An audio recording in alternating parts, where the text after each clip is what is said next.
Hey everyone, it's John Trent with Bounding into Comics, and I just got out of the Joker. Yeah, I know I waited a little bit, um, but I mean, the movie was pretty good, pretty good.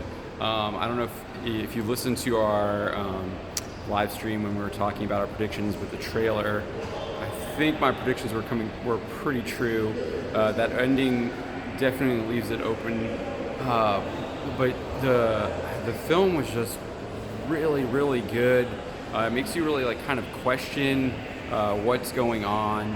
It didn't really have any kind of like political agenda or anything like that. I mean, obviously there was politics involved in the movie, but it didn't really preach to you or say anything really or tell you what you should think or how you should feel. It really left that open to your own like personal interpretation of the film. One of the things that I really liked about the film were there these like really long, kind of drawn out, intense scenes. You would hear this like heavy bass, and the music would be the music would really provide this like dark, creepy tone, and it just kind of like shows you. It tells you how to feel, but then you end up laughing at something like the Joker says, and you're just like, holy crap, did that really? Why am I laughing? I shouldn't be laughing at something like this. But you're laughing to kind of like release your own tension, and I thought the film did that really, really well. And you did it on multiple occasions. The people in the theater were laughing along with Arthur a lot of times, and so that ending scene kind of like makes it really hits home with his last words that and I don't want to really spoil it, but what he tells this doctor really hits home. But everyone was like about the violence. I don't know. It didn't seem really. I mean, I think John Wick was way more violent than the Joker. There was a couple. I mean, I don't know. There was maybe 5 or 6 really violent scenes, but it wasn't anything that you haven't seen before in any kind of movie. Scarface has a lot of violence. Godfather has similar. Godfather, I'd say, probably has a similar type of violence. But I didn't really get the complaints about the violence or anything like that. Just from the other critics, it just doesn't really make any sense. But the acting, Joaquin Phoenix was absolutely phenomenal.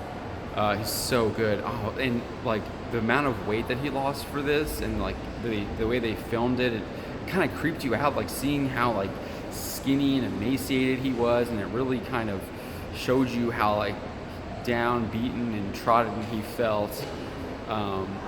The Batman Easter eggs, the Joker Easter eggs were obviously there that you could see for Batman fans from the comics would notice.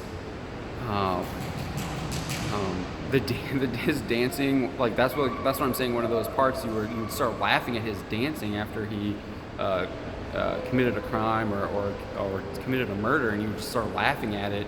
Because of the way he does it, and that's what I'm talking about when you feel like it feels wrong to be laughing at it, and you feel or at least I did. I felt wrong to be laughing at it. At the same time, you couldn't help yourself because he would be laughing, and it's almost kind of like contagious when you're watching the film. But overall, I thought the film was really good. Joaquin was fantastic acting. De Niro, I thought, did really well on his part. Penny Fleck did really well. I like the scenes with Thomas Wayne as well. I thought those were really well done. There were some scenes that probably could have been cut out. I mean, you didn't really need to cut them out, but they probably could have, and the film would have been just as good. But they didn't also they didn't really take away or make the movie drag on. I thought the pacing was really well done. Like I said, there was these long drawn out scenes and like when I'm saying that, it's just like that's not like a bad thing. It was actually like really good, and it adds to the atmosphere and the creepiness and the darkness of the Joker. And what I really thought the film did really well is I thought it captured the actual like Joker as the agent of chaos that we know him from the comics and what we really saw in The Dark Knight with Heath Ledger. So yeah, if you haven't seen the Joker, I definitely recommend it. It's definitely a good film, and it'll leave you questioning. It leaves a lot of questions to think about the character itself, about that world that he's in, about what really happened. Yeah, you really, it leaves you with questions, but they're good questions. So if you haven't seen it, I definitely recommend going to see The Joker. It was definitely a pretty good film.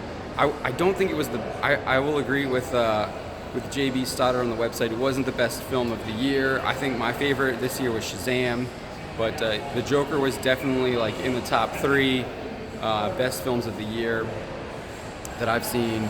And I know how I was talking about, like, I would be laughing at these kind of like dark moments, but there's also light moments. There's also light moments too where you're laughing, and so there is some comedy involved in there too, obviously, with the Joker, and it's not just dark, twisted, sinister comedy. So once again, if you haven't seen it, go check it out. I definitely recommend it. I might actually go see it again. And that's a testament to this film, because I did see Shazam twice in theaters, and I usually don't go see movies twice in theaters, so I might actually go see this one again, because I definitely think it's worth checking out again and kind of watching it and having it more sink in. But from a first watch, definitely recommend it, and you should check it out. My name's John Trent, and I'll be talking to you later. Have a good one.